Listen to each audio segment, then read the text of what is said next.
Okay, so today is the 10th of March 2022, and we'll pay homage to an important French architect, Hector Guimard. So let's read a little bit about him. But before we read a little about him, I usually, before I show any pictures, I read a few things about him. But in this case, we have a few pictures of him. And he does look, yes, like an interesting man. So Hector Guimard, the 10th of March, 1867. So Le Corbusier was 11 years younger than Hector Guimard, was a French architect and designer and a prominent figure of the Art Nouveau style. He achieved early fame with his design for the Castel Beranger, the first Art Nouveau apartment building in Paris. Now, I don't know if it is truly a castle or castel, but we'll see it, which was selected in a 1899 competition as one of the best new building facades in the city.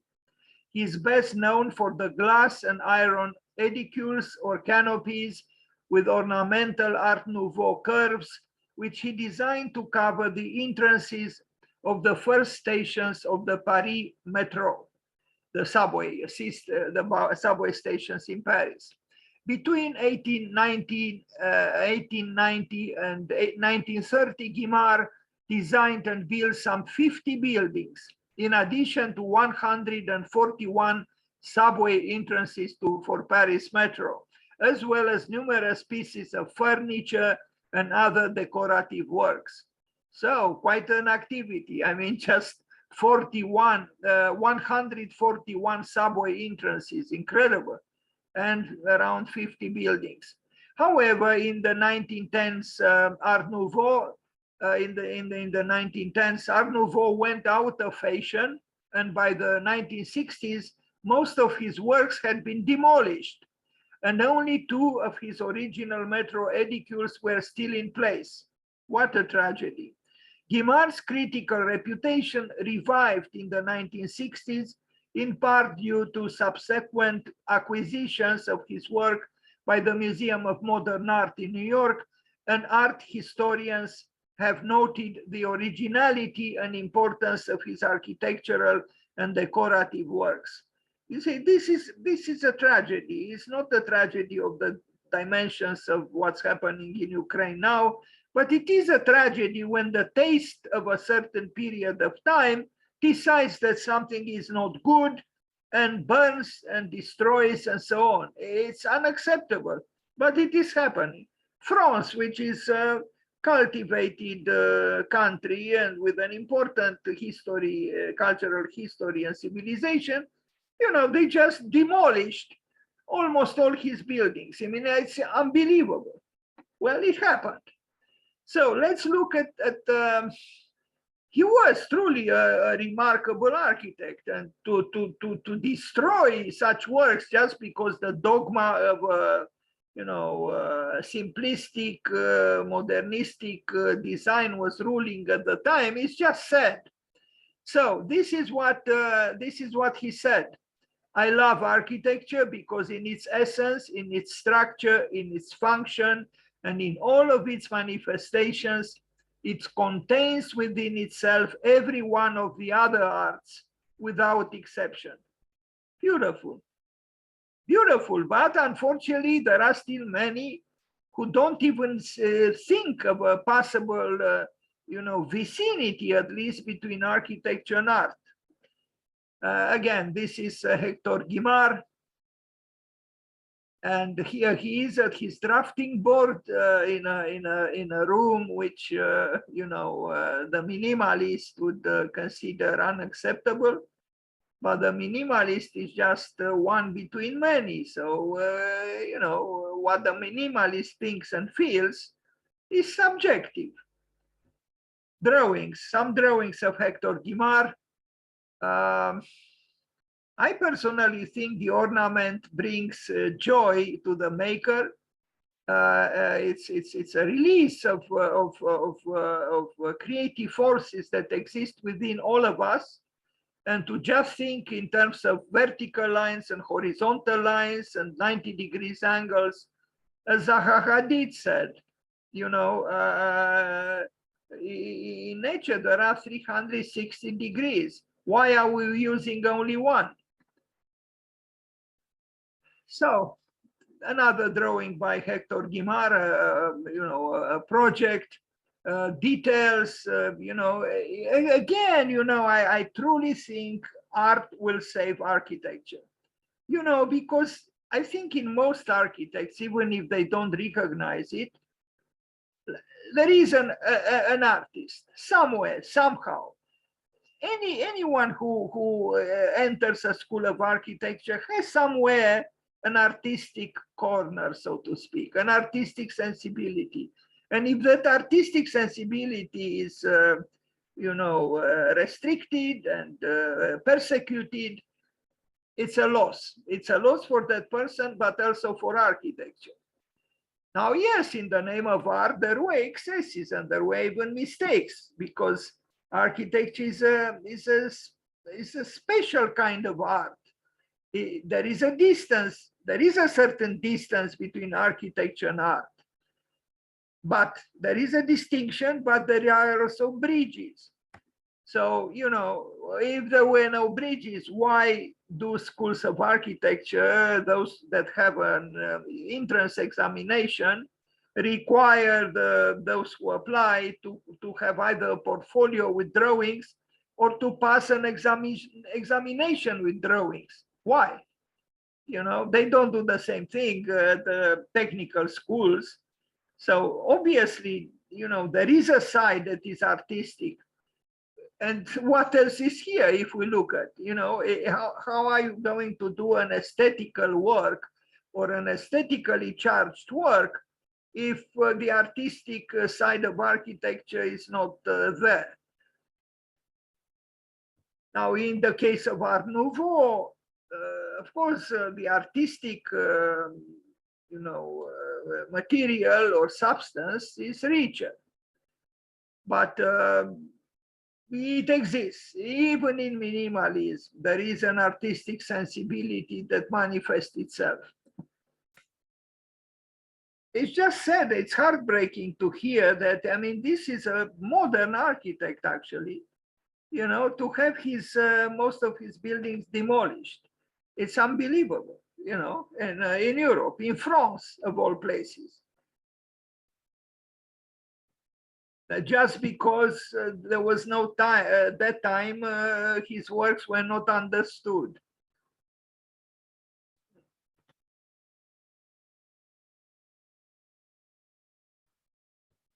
Now, we begin with this Café Concert au Grand Neptune. It was destroyed in 1910 from 1888. Look at this, can you believe it? Can you believe that this was destroyed?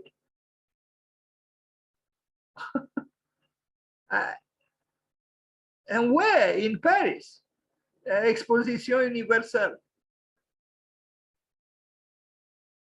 But most buildings that belong to or belonged to international exhibitions are destroyed.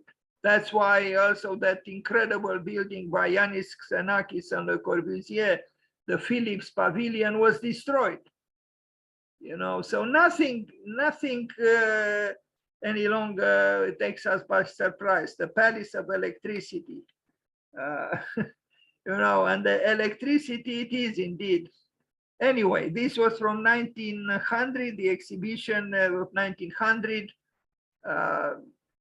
You know, when I see such buildings, I do have a nostalgia for even for the Beaux-Arts mentality and activities, because there is richness here, you know, whatever we might say, there is richness.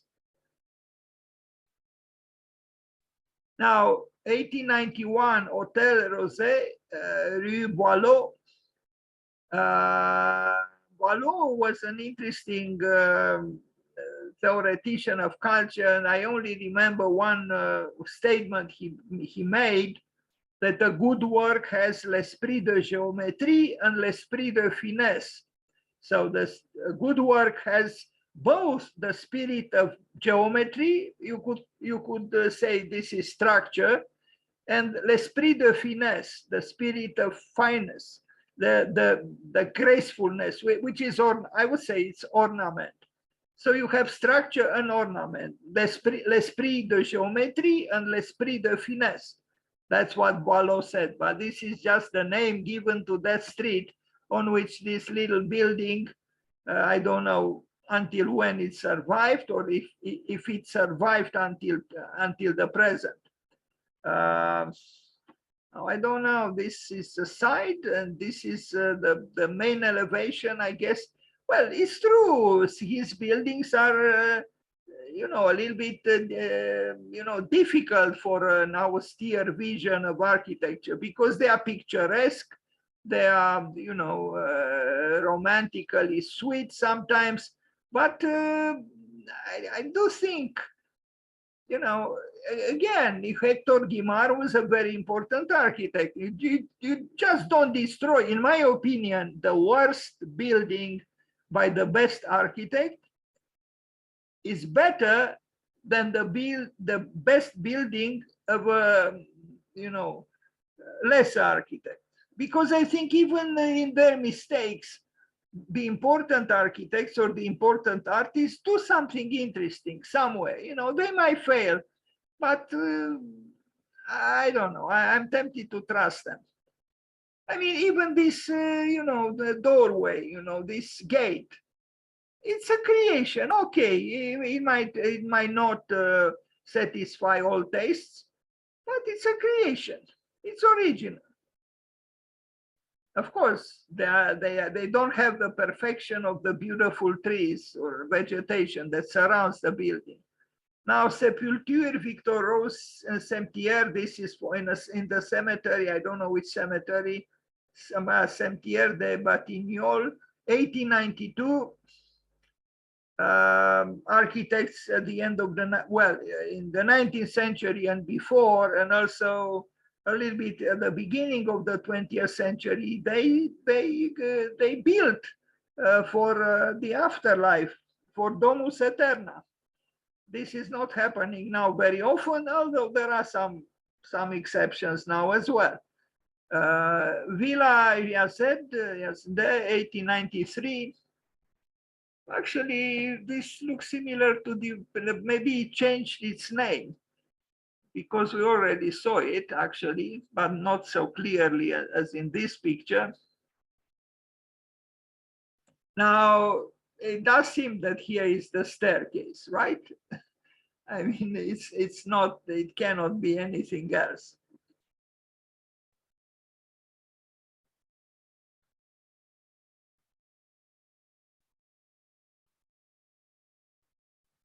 Another sepulture, building for the dead. Another sepulture, 1895. Here I see the name, I guess, of it's not the same. Yes, I guess the owner or someone from this family that ordered this building found his or her eternal sleep or peace here, you know. Anyway.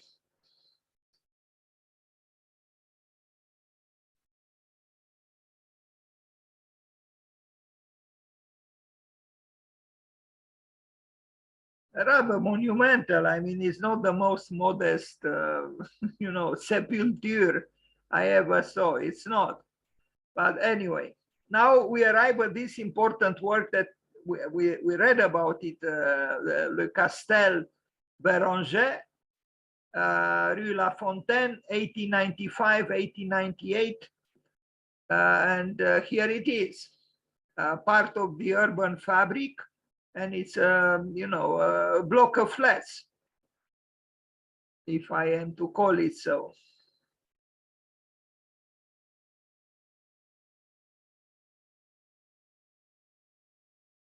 Yes, he had a romantic vision of architecture. He was not the only one. There were other architects who worked, in the Art Nouveau,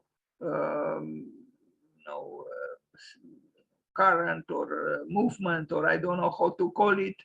This is not yet as radical as, well, the gate is. And this gate, I think, would make envious perhaps even Victor Horta, the Belgian great Art Nouveau architect. It's a very fine gate, It's, again, it's dynamic. It's charged as artistically, and so is the whole lobby of the building. You can imagine the architect, when he designed this wall, he designed it. In other words, he expressed, his emotions, his feelings, his thoughts. It's not just a blank white wall as we do these days. Some people would say this is too heavy, it's too busy. Yeah, from one point of view, but from the point of view of the Baroque architect, or someone who likes the Baroque or the Rococo even, this is not excessive at all.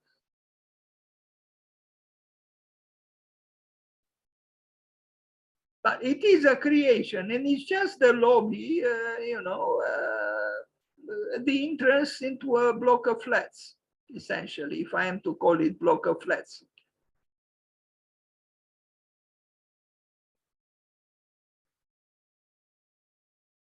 Well, the only thing that we might sympathize with is the floor, but even the floor, you see, it's not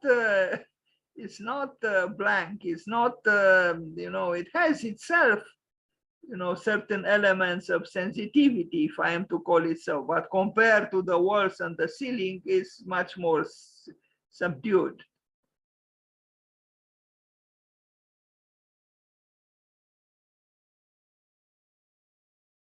Well, this is our world here, right? It is like this. Now, is it really such a progress from here to here? It depends how you look at it. I mean, certainly this window is an event, or bow window. It's an event.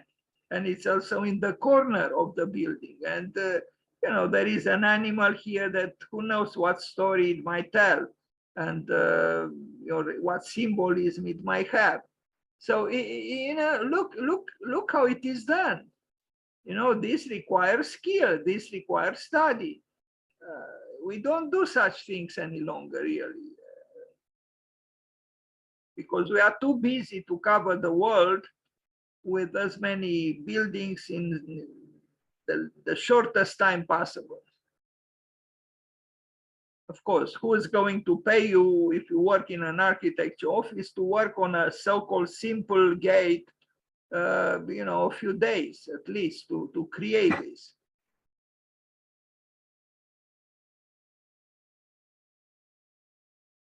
Now, Villa Berthe, 1896. In my opinion, this was, refurbished somehow. It looks, but who knows? Villa Berthe.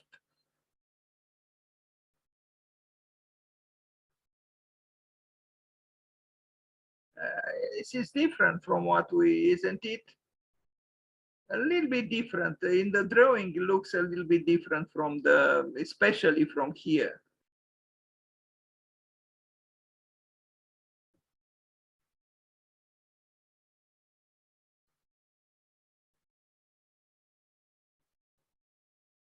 And the working drawings. Facade posterior. So in other words, I thought it was the main elevation, but it's the back elevation. Facade posterior, which is maybe the most interesting. That's why it is shown here.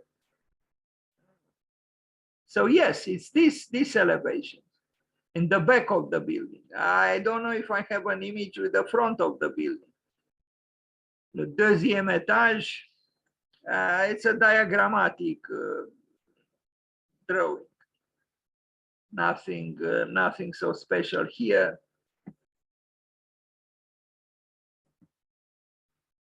Well, it's not even correct because here I see two windows, and in the plan I only see one window left and one window right. So anyway, this drawing doesn't seem to be done by Hector Guimard at all.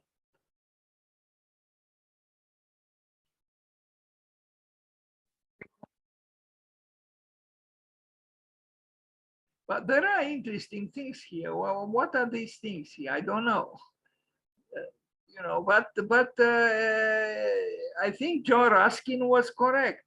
The most beautiful things in nature are those which are, and in life, are those that are the most useless. These might be useless, but they are the most interesting. You know, well, what is their function? What would the functionalists say they are? I don't know, but they look the most interesting. And they are here, you know, even in a less repaired version of the house.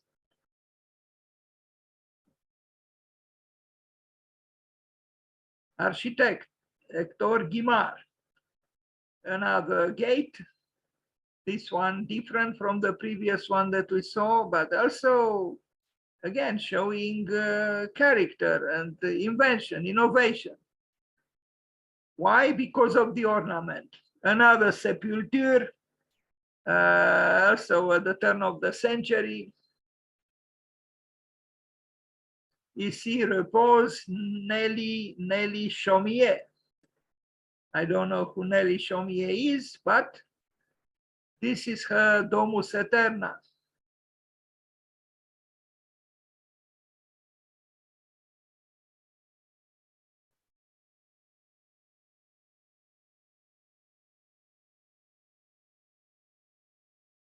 Maison Coyeux, Lille, in Lille, 1898. I like this house. Let's see it from afar first. Yeah, I think it's excellent, and I just compare it with the building on the left and the building on the right. This is, you know, Hector Guimard. You can only imagine of the 50 buildings he designed and built. You know, maybe a good number of them were, you know, similarly creative with this one. This one is, I think, stunning. I mean, even today, if you would build such a building, would eclipse most of the other buildings built during the same time. It's you know, in my opinion, it's a stunning building. It's a small building, but you see clearly that there is creativity here. There is art, there is culturalness, there is color, there is everything is coordinated. I would love to live in such a building. You can imagine being here in the balcony or here in this loggia. I don't know. And the arch, it's both modern, but also referring maybe to the Gothic times. And yet it's modern. It's a modern building. Very nice building, in my opinion. Now, of course, the minimalist and the functionalist will say, wow, why is this needed here? And also curved. Well, you know, if we ask such questions, then we cannot answer why did God spend so much creativity on the tail of the peacock or the wings of the butterfly.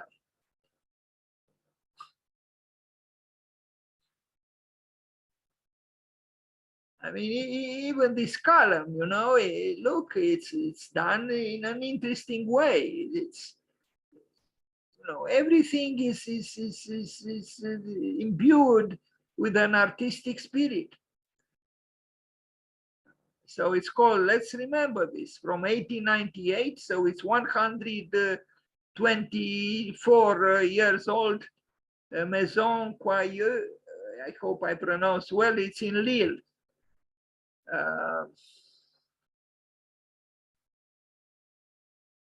And I think it is seductive because it unites structure with ornament.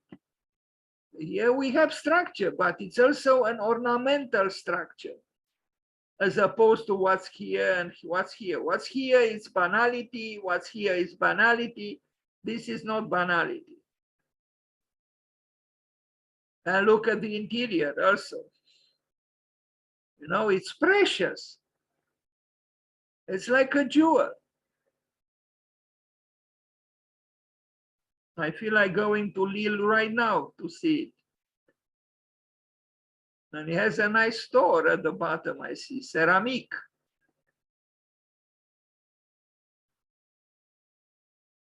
The name of the building is written artistically by the author, Hector Guimard.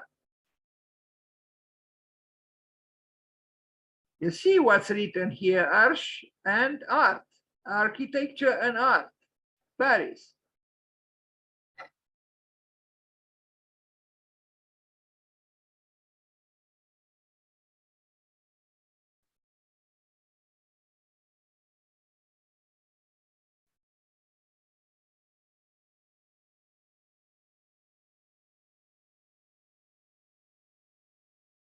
Of course, we cannot make every building in the world like this. No, although it might not be a bad idea to have, you know, equally intense creativity in everything we do, but it's not possible. You know, you need a special client, you need a certain budget. This is not done with the least amount of money or with the least amount of time. It's clear. And you cannot do it for anyone. But for certain people, something special, so to speak, can be done. Another villa, Villa Canivet, 1899. This one is more rustic. It says there, Villa Modern Style.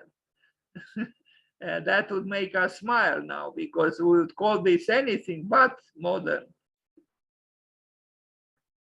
Now, this is how it looks now. That's how it looked when it was considered modern style.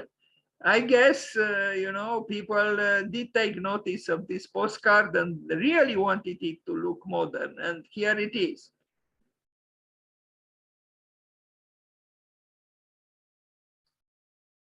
Villa La Bluette, 1899. There is something fairy tale about Hector Guimard. It's true. You know, I mean, the capriciousness of certain lines, and, you know, it's a fairy tale architecture in part. And look at these stairs here also.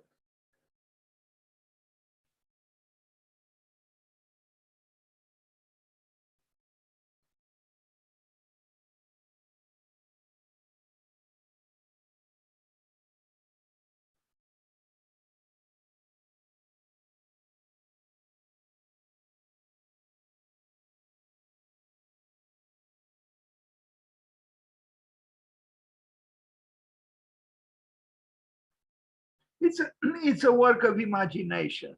That's what it is. You know, imagination is active here. Now, you might like it or you might not like it, but we have to acknowledge it's a work of imagination.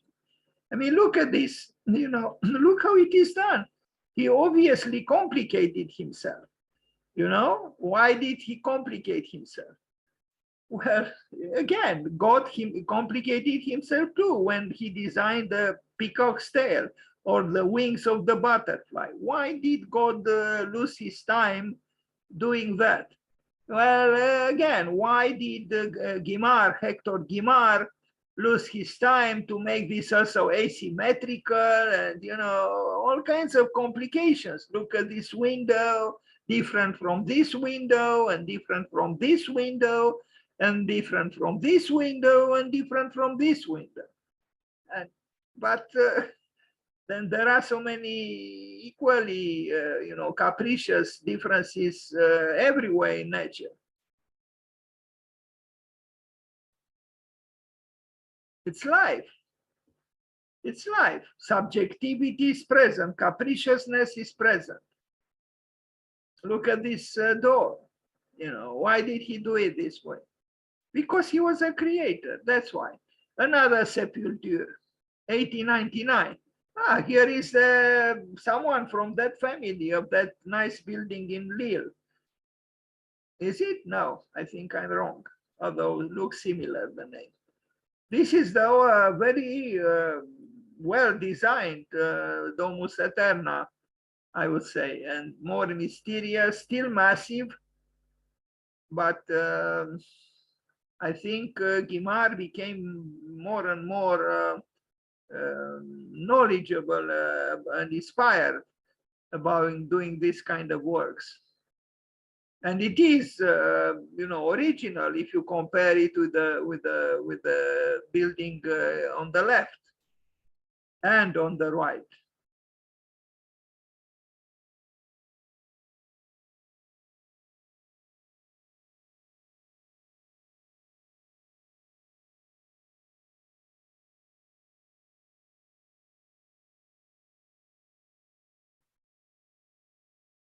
I lived for several months in Paris, and I thought actually to be, after visiting Cimetière Montparnasse, the Montparnasse Cemetery, I thought that, you know, you could create, you know, I mean, you have a rectangle 1 meter by 2 meters approximately. What do you do there? You can make, you can express in that's on that surface 1 meter by 2 meters approximately the quintessence, the essence of the inhabitant, so to speak, the person who died, who is there buried. And you know, and thus if you create a narrative architecture, each grave looks different from the others, because the life of the people who are buried there was different.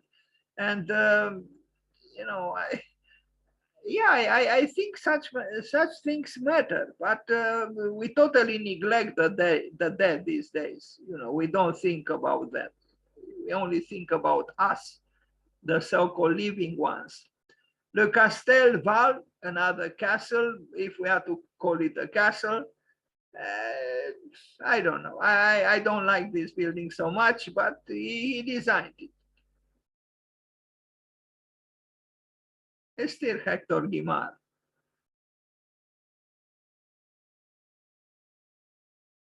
He could be a little bit infuriating at times because maybe excessive sweetness, or as I said, a gingerbread kind of mentality or aesthetics. Gingerbread house. I could see that. Immeuble Yaced, the beginning of the 20th century. So, you know, the French didn't destroy all his buildings. We just reviewed at least 10 buildings by him. And this is a large apartment building in Paris.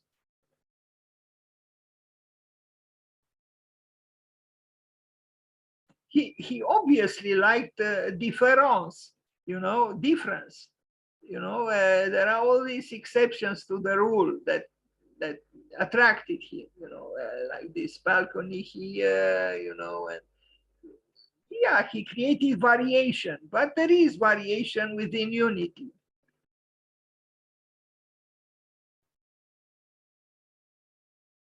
Hector Guimard.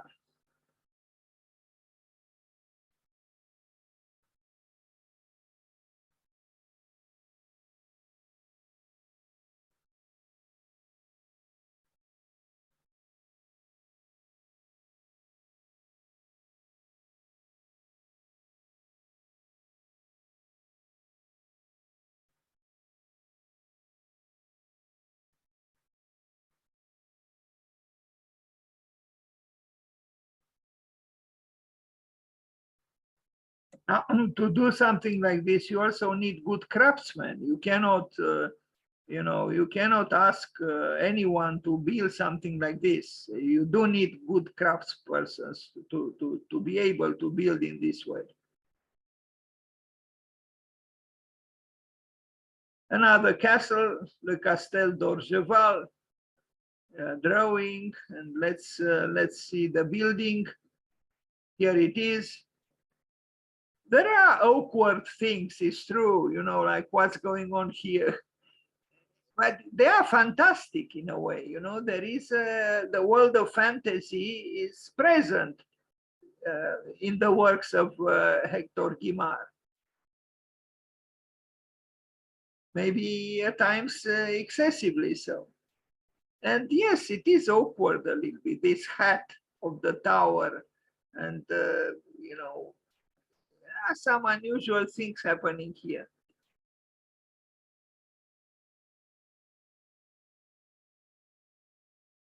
He also used stone, as you can see, and stone, you know, the building in this way with stone was not very common in modernism.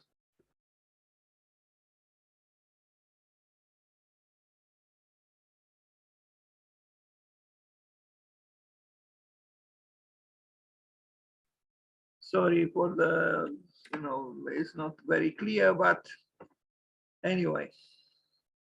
Even if the French destroyed a lot of his work, mainly the subway stations that he designed from those 140 or so, still there are a good number of buildings by him alive.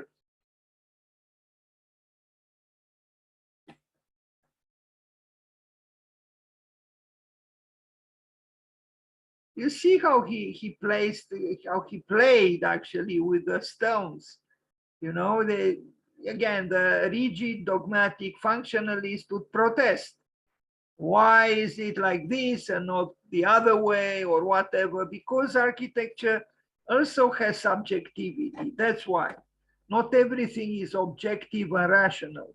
You make gestures that, like that person said, form follows feeling. Yes, form follows feeling. And architects do have feelings like everybody else. Why not express those feelings? Hotel Guimard. Now, this is an important work, 1909, 1912. Sorry about that picture. I don't know why it's called Hotel Guimard. Maybe it was his own house. But it's a fine building. You know, it's large, but not too large. And yes, has his signature element, so to speak.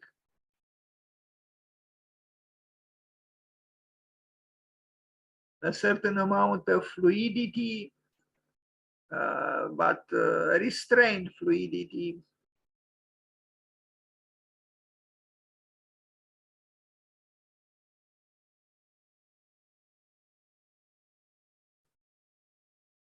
Hotel Guimard. The handrail, the parapet, is itself a creation. And, you know, one that he probably enjoyed generating.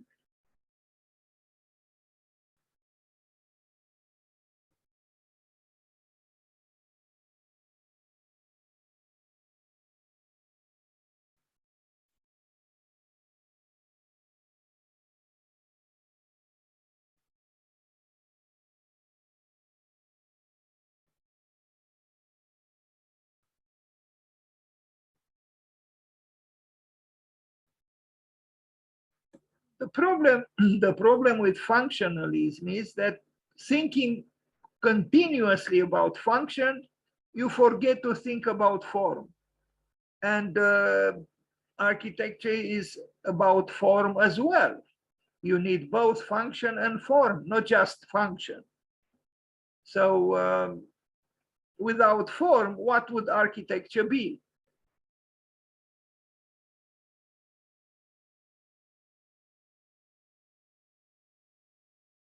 There is even a book called The Function of Form. Form itself has a function, which shouldn't be neglected.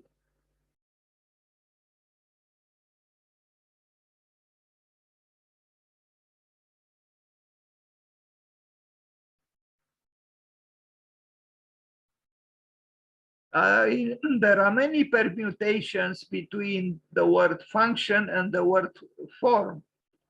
You know, for example, Louis Kahn said, form evokes function.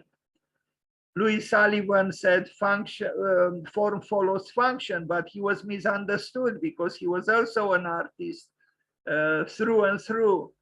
Bernard Tschumi, for example, said form follows fiction. I mean, he is radically provocative. Form follows fiction. Anyway, others even think that function follows form.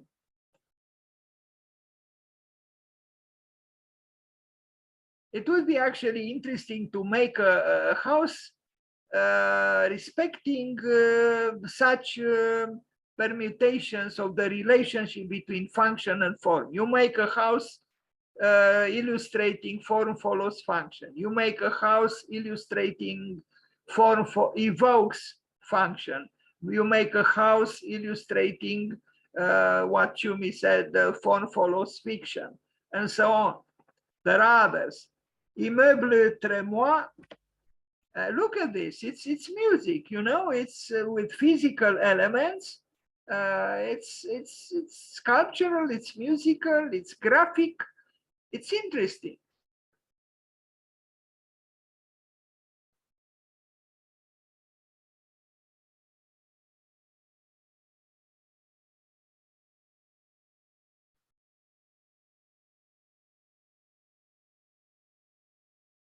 It's not as wild as, let's say, Antoni Gaudí. This is a restrained organicism, you know, the Art Nouveau. Yes, there are some indulgences in fluidity and sculpturalness, but still restrained.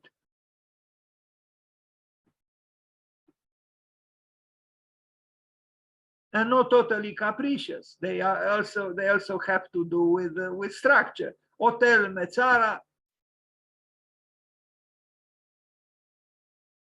Sorry. I don't know where this is. I should have written where it is situated.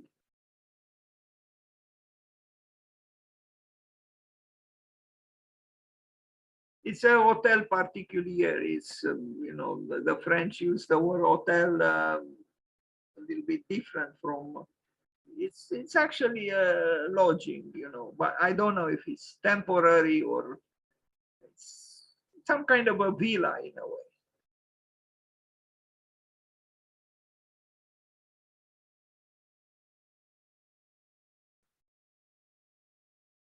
Look at this little window here, you know.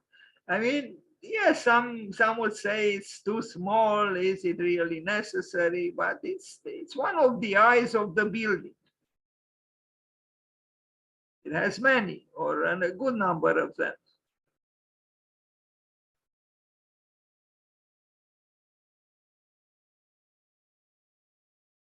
Interesting how the sloping roofing is insinuating itself here at the corner between this side and the other side.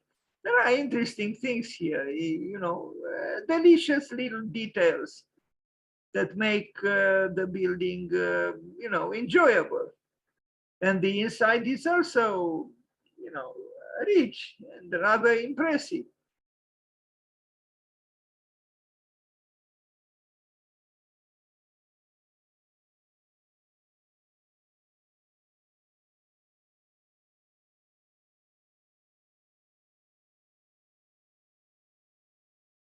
Hector Guimard.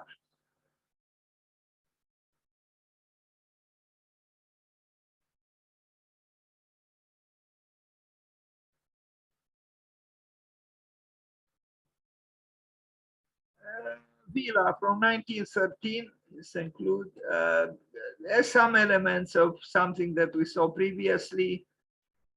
If we look more carefully at his work, we see certain elements that might create what we call a signature architecture. It becomes more fantastic in a way towards the roof, towards the top of the building, and some, you know, idiosyncratic medievalisms or Gothicisms. It's a curious and interesting architect. Maybe at times a little bit whimsical, too whimsical, maybe.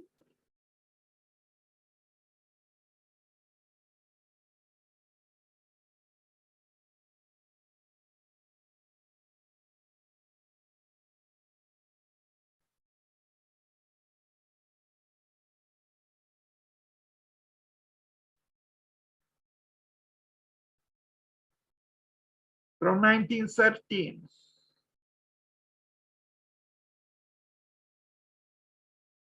A synagogue from 1913 as well. Rather interesting, you know, between two buildings.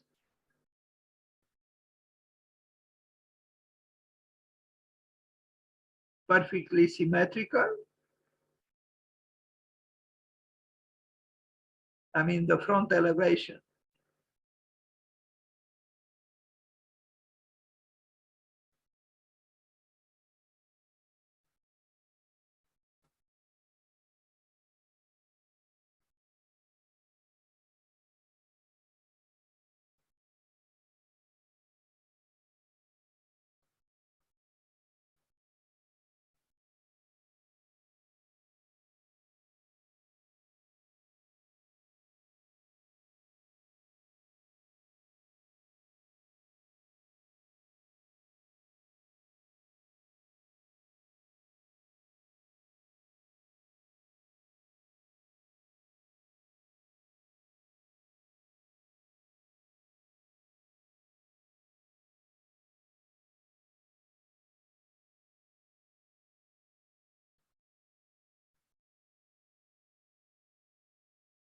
Impressive interior space, narrow and tall.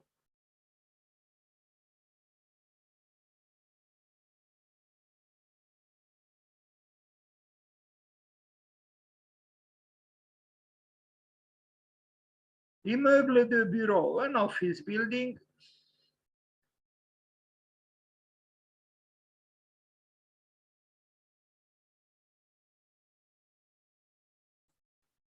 So again, even if the French destroyed many of his structures, there are still many that remained. I guess the destruction, the demolition referred mainly to the subway stations, which maybe, you know, for rational reasons, they became inadequate. It's possible. But he also built so many that, you know, from 140 something, they had, you know, a large amount to choose from. So this is an office building with a pharmacy, with a, you know, drugstore at the bottom.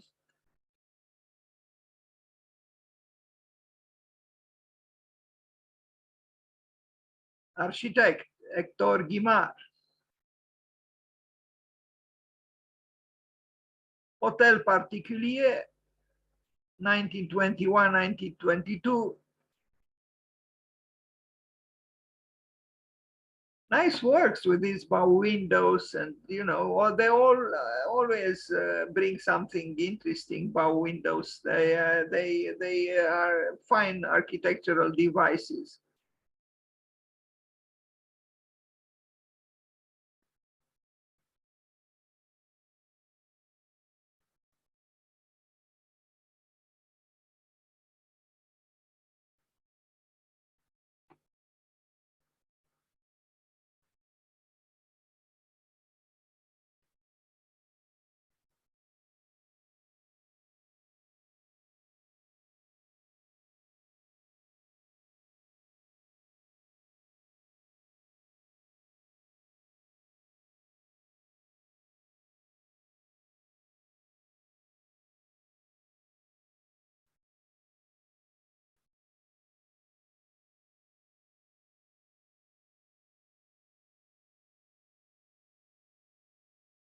And more Guimard. Let's see what I showed here. Subway stations. And yes, you know, these subway stations could take one by surprise, but then so do the subway stations of Otto Wagner in Vienna, who also designed a lot in Vienna, but the Viennese didn't destroy them. I also show here furniture by Hector Guimard. We are approaching the end of this presentation. Very interesting pieces of furniture as well. Slender, graceful, sculptural, very well done. And again, you cannot do this in the absence of the right craftsman. You can draw it, but it's not enough if you want to build it. A very fine gate.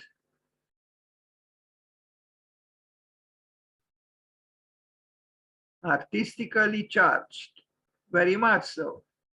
Now, Castel Beranger we already saw, but it's, we look at the gate. We saw it already. We saw the building.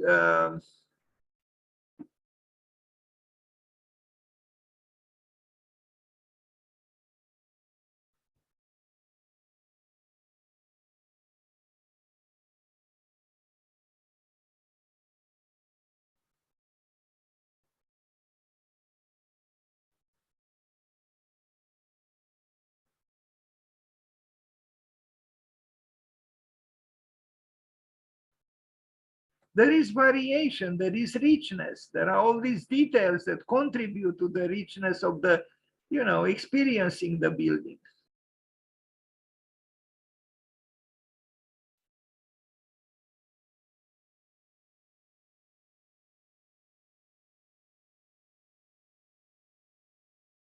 I mean, look at this handrail, it's an artwork in itself.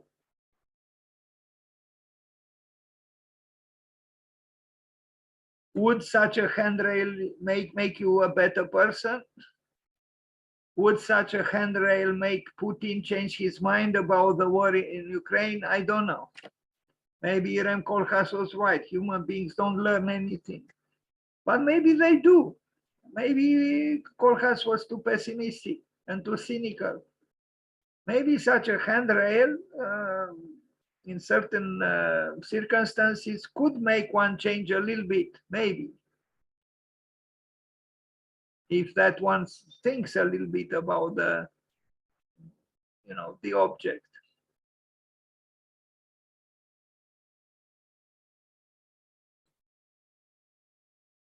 Now, of course, this thing could have been just with a vertical pipe and that's it. Why did he create this?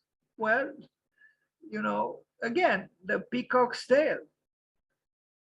As of the handrail here is about the peacock's tail that John Ruskin referred to when he said the most beautiful things in life are the most useless. And here we see the endless column by Brâncuș, don't we?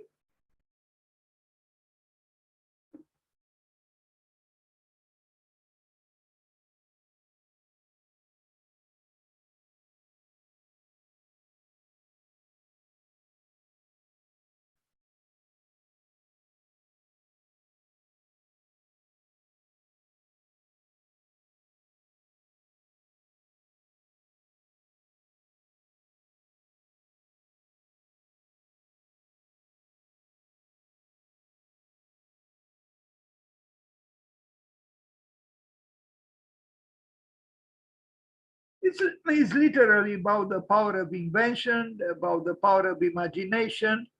It's creating, memorable little details that contribute to the richness of the building. We saw this one. It's very graceful and very expressive, and yes, very capricious. This is a graphic work that connects with what we look here in concrete terms.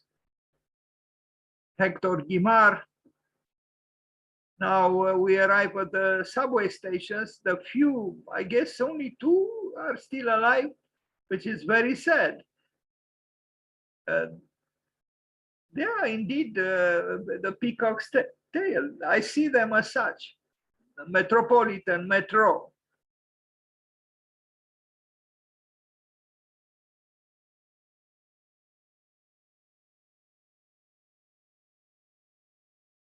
Some images repeat themselves. I should shorten a little bit the presentation. Um, Hotel Mezzara, we already saw it. I don't know what's wrong with my presentation. I had a feeling it's a little bit too old, too large because it has over 300 pictures.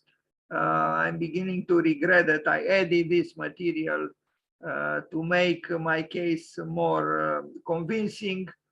I went a little bit too far, I would say. Now, this is like a review, an aide-memoire of what we already saw. Let's put it this way. But there are also images that I didn't show previously. We saw this building before.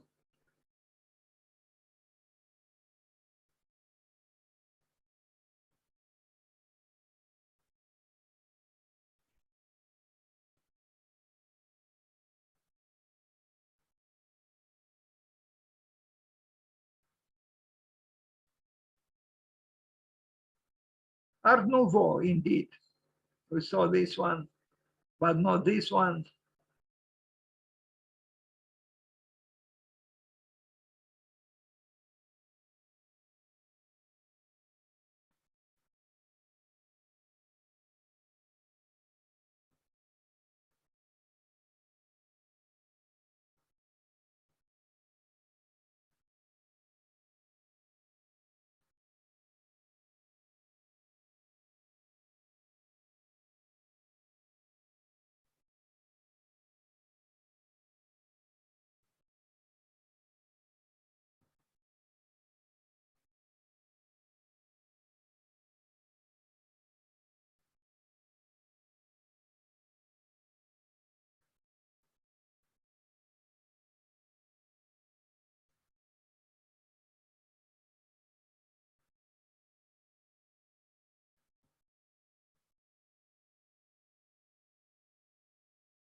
Also, Hector Guimard, I don't understand why I'm repeating some. It's true, it's my work. I guess I wanted to investigate more images, but it's just tiring. I'm sorry, there are too many pictures of the same thing, although not necessarily the same pictures. But we already saw this building. I should be a little more wise and shorten the presentation. I'm beginning to be a little tired myself a bit. There's too many pictures. Sorry, Monsieur Guimard. It was a sign of affection from me, but Henriette, this one we didn't see. Castel Henriette.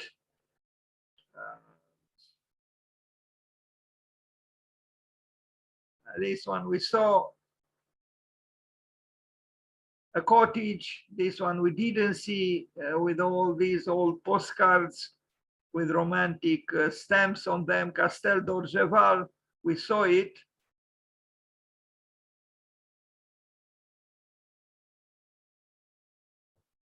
Now the Paris Metro. Now we are truly approaching the end of the presentation. The Paris Metro, I will just show a few images of we already saw one, and now we see it with more details. It's literally just the entrance into the subway system. The subway inside the station is modern, but the station, I mean, the entrance into the station was designed by Hector Guimard. You see here, three types: open type, cover type, and enclosed type.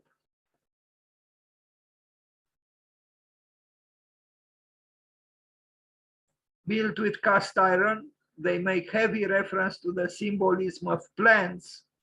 Yes, plants could inspire us indeed.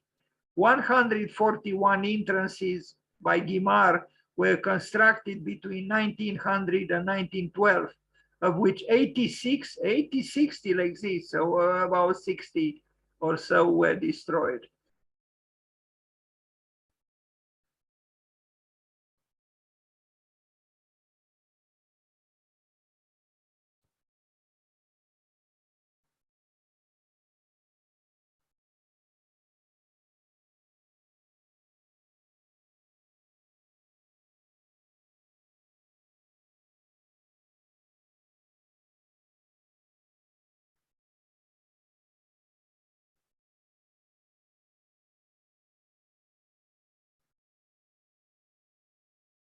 So yes, the plants can inspire us in the field of maybe both form and function.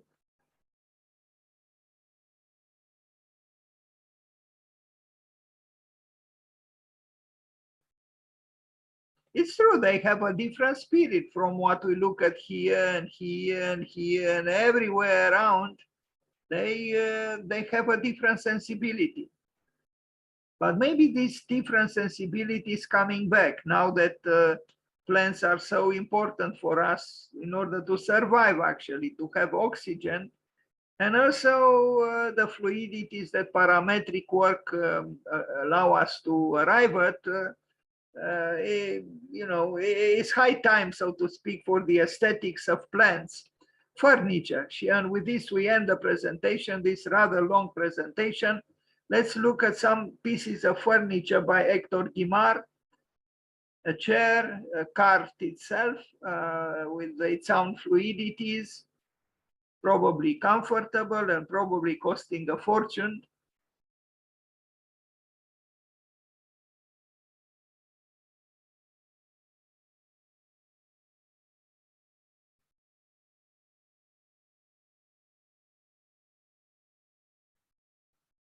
But we can see in all his work the importance of ornament. Without ornament, his work would not exist. It's clear. Yes, the chairs are solid, they are structurally sound, but ornament makes them, you know, special, visually speaking.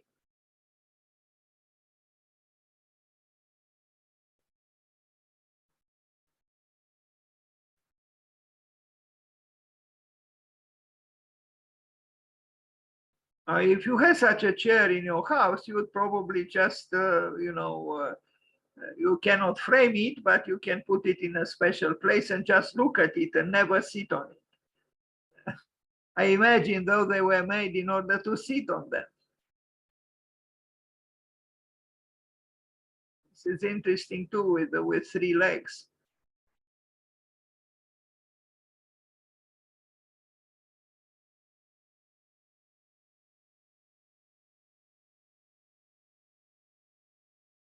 Like a little table.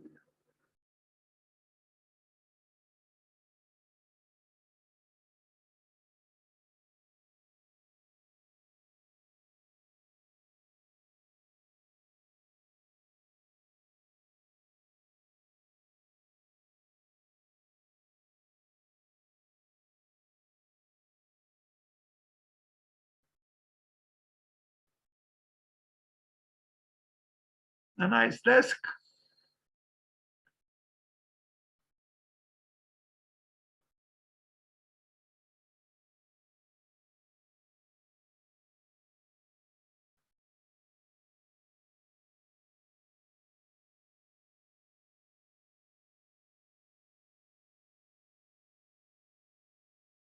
Size for possible chairs or even benches. Graphically enticing and engaging. Another desk. Maybe the top was redone, maybe, I don't know.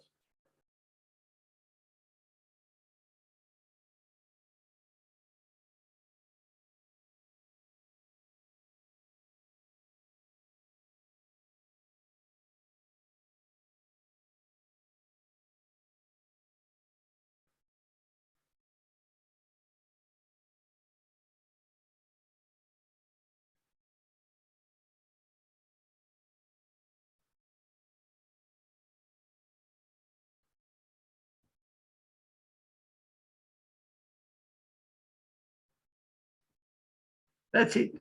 So let's wish him happy birthday on this day of 10th of March.